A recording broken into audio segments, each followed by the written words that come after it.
वचन लिखा, जब हम लूका उसकी 11 और उसकी 21 को पढ़ते हैं, जब हम इस वचन को पढ़ते हैं तो उस वचन में लिखा, जब बलवंत मनुष्य हथियार बांधे हुए अपने घर की रखवाली करता है तो उसकी संपत्ति जो है वो बची रहती है। आज लोगों के पास हथियार है।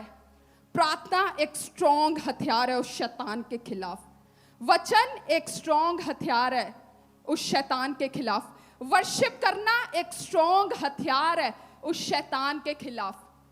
हथियार है, लोगों को पता है कि प्रार्थना एक हथियार है। वचन को डिक्लेयर करना वो एक हथियार है। प्रार्थना करनी वो एक हथियार है। रोजे रखना, फास्टिंग रखना वो एक हथियार है। बीज बोना वो एक हथियार है। पवित्रताई में रहना वो एक हथियार है। प्रभु के कामों को करना वो एक हथियार है।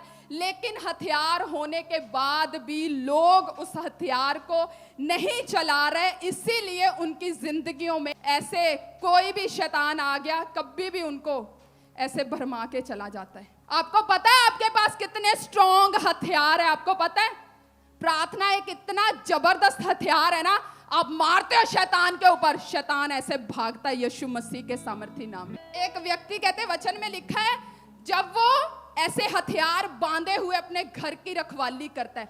आपको अपने घर की रखवाली करनी है, आपको अपनी लाइफ की रखवाली करनी है, अपने आत्मिक हथियारों को धारण करके। पता है आप कितने मजबूत हो?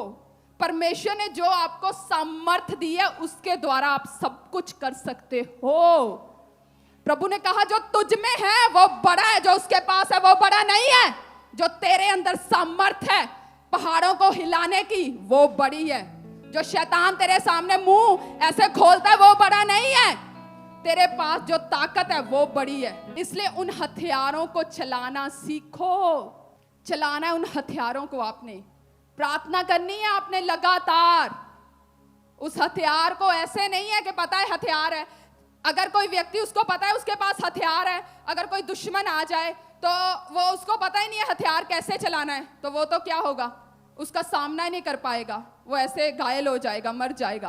पर अगर उसको पता होगा कि हाँ मेरे पास हथियार है, मैंने चलाना है, तो वो उसका सामना करेगा और वो दुश्मन उसके सामने फिर वो मर जाएगा, उसको वो हरा देगा। इसीलिए आपके पास हथियार है, प्रार्थना आपको चलाना आना चाहिए। अपने घर की आपने रखवाली करनी है, अपनी आत्मिक लाइफ की। जिस तरह मैंने आपको बताया था, मसीह वो नहीं है कि आपने सिर्फ बपतिस्मा ले लिया है कि हाँ मैं चर्च जाता हूं, मैंने बपतिस्मा ले लिया, मैं मसीह हूं। नो, आपको लड़ना है, आपको फाइट करनी है। उन ब्लेसिंग को आपने लेना है जिसके लिए परमेश्वर ने आपको चुना हुआ है। परमेश्वर ने सब कुछ आपके लिए ही रखा हुआ है। वचन एक हथियार है। वचन शैतान के खिलाफ एक हथियार है, उसको चलाना आपने सीखना है। प्रभु ने परमेश्वर के वचन की तुलना किससे की है? एक बीज से। मेरे पास एक बीज है, मैंने बहुत समय से इस बीज को संभाल के रखा था अपने घर में कि मैं इसको लगाऊंगी और कुछ सब्जी के लिए मैं इसको यूज करूंगी। पर कितना समय हो गया, ये बीज ऐसे का ऐसा ही पड़ा है। ये ऐसे बीज पड़ा मुझे फल नहीं देगा, ये ऐसे बीज पड़ा मेरे लिए कोई सब्जी नहीं उगाएगा जब तक इस बीज को मैं लगाऊंगी नहीं, इसकी अच्छी केयर नहीं करूंगी, इसकी अच्छी रखवाली नहीं करूंगी, इसको अच्छा पानी नहीं दूंगी।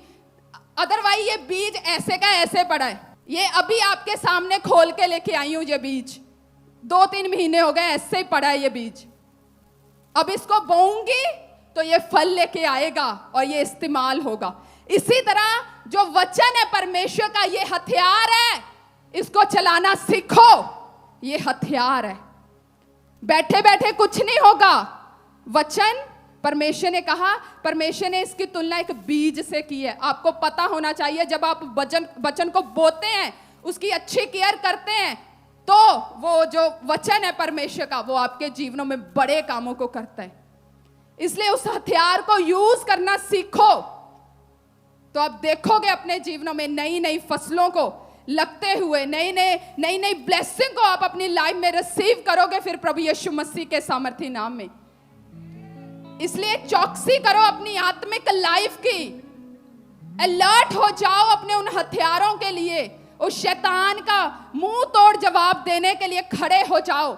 आप देखोगे वो शैतान आपके जीवनों से भागते हुए यीशु मसीह के सामर्थी नाम में। आज तैयार हो? आज परमेश्वर के दास आपके बीच में आएंगे, आपके लिए प्रार्थना करेंगे।